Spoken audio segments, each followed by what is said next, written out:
Salutations mesdames et messieurs, soyez les bienvenus à cette réunion, prenez place autour de la table de pierre. Cette semaine, je vous propose d'en savoir plus sur la création du monde de Narnia par son auteur, le Britannique C.S. Lewis. On va voir ensemble quelles sont les hypothèses sur l'origine du nom de Narnia. Avant toute chose, il est bon de préciser un détail. Vous m'entendez au fil de ces réunions parler des Chroniques de Narnia. C'est en effet le nom sous lequel sont regroupés les 7 livres de la saga. Toutefois, ce n'est pas à C.S. Lewis qu'on doit cette appellation de chronique. En effet, il s'agit d'un nom donné a posteriori, une fois tous les livres sortis, par l'ami de C.S. Lewis, l'auteur Roger Lancelyn Green, qui fut aussi son élève à Oxford. Roger Lancelyn Green appréciait particulièrement les livres de Narnia, lui-même était auteur de livres fantastiques pour enfants. Sa recommandation a fait école. En effet, la série de livres est désormais connue sous le terme que j'emploie moi-même, les Chroniques de Narnia. Dans les origines d'une saga littéraire, il y a les noms. On va en évoquer certains, à commencer par celui du monde, à savoir Narnia. Au risque de vous décevoir, nous n'avons pas retrouvé de façon certaine l'origine du nom de Narnia. Les chroniques sont silencieuses sur le sujet. Nous savons simplement, grâce au livre Le Neveu du Magicien, que les premières paroles ont été prononcées par Aslan à la création du monde de Narnia. Il dit ceci aux animaux réunis autour de lui. « Narnia, Narnia, réveille-toi. Aime, pense, parle. Que les arbres marchent, que les bêtes parlent, que les eaux divines soient. » Bien entendu, certains ont cherché si dans les termes « aime »,« parle »,« marche », certains pouvaient, dans une langue morte comme le latin ou le grec, provenir d'un mot qui aurait plus ou moins une ressemblance avec Narnia, ce qui aurait indiqué la source de l'inspiration de C.S. Lewis. Vous pouvez continuer à chercher si vous souhaitez, chers amis, cependant à ce jour, aucune thèse linguistique semble tenir la route.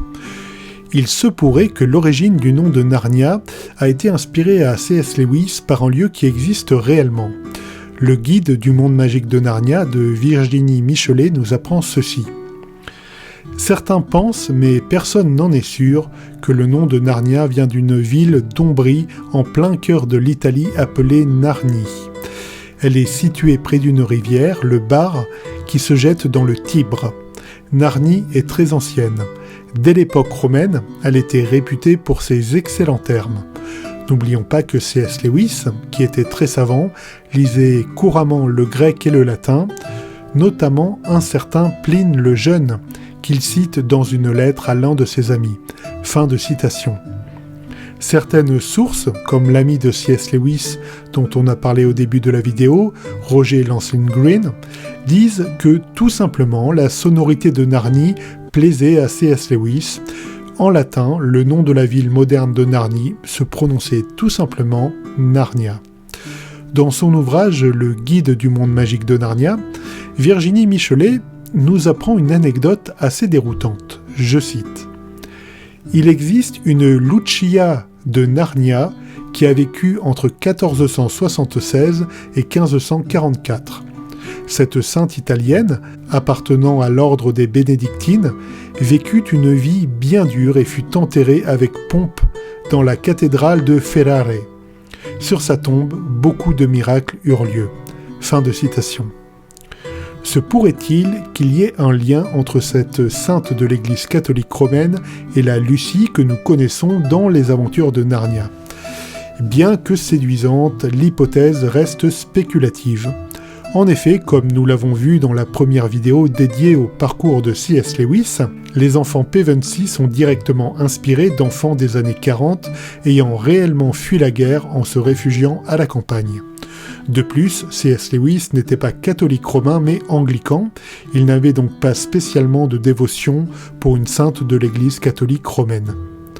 Ce n'est donc probablement que l'attrait pour une sonorité latine agréable qui a décidé C.S. Lewis à baptiser son monde du nom de Narnia.